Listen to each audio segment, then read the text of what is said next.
Hey, VIP Kid teachers, how's it going? I'm teacher Justin. Today I've got a great tip for you on what to do with those students that just don't seem to interact and they're not talking. So let me introduce you to something that I have in my head. This is sort of the journey that we take towards student output. It's important to remember as a language teacher that if we don't get the student to talk, it's not a failure on our part. In fact, language acquisition itself does not depend on output.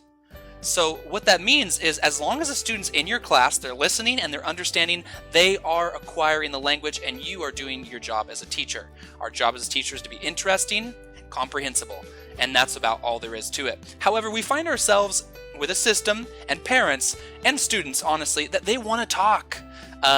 In this case, however, the student doesn't want to talk. And so to get there, we have to remember while talking is the ultimate goal of the system and the parents, we have to understand that there's a journey to get there. And for most kids that are young especially, they're going to find themselves in that space that we often refer to as the silent phase. It's a real thing where they're not going to speak so readily.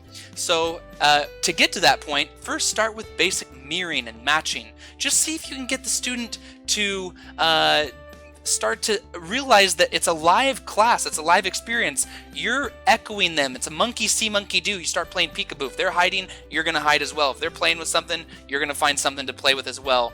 Make yourself look like them. This is great for rapport, mirroring and matching. That's your first step. Also, once you've got their attention, hopefully, you can start doing some funny faces, getting them to laugh, getting them to smile. You should laugh and smile yourself because it can be contagious. And once you get the student interacting through laughs, smiles, that in itself is a really great first step towards giving them a positive relationship with the language learning, a positive attitude. And remember, as long as they're in the class, paying attention, understanding, and listening, that's what counts. That's what it takes to acquire language. However, if you can get them to move, this is great. In fact, I'm sure you've heard of TPR by Dr. James Asher. Initially, TPR was just about Simon Says, I speak as the teacher, you move as the student. So if you can create that dynamic where you get them to move along with you, tiger, down the road, you can just say tiger and see if you can get them to move. So there are so many ways you can interact with the student before you start then pushing them more to talk. And this is a very important time when they're in the silent phase, that you're not pushing them too hard. Remember, it's all about input, listening, and output will come in time.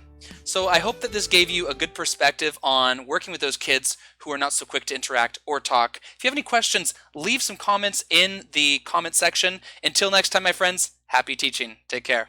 Bye-bye.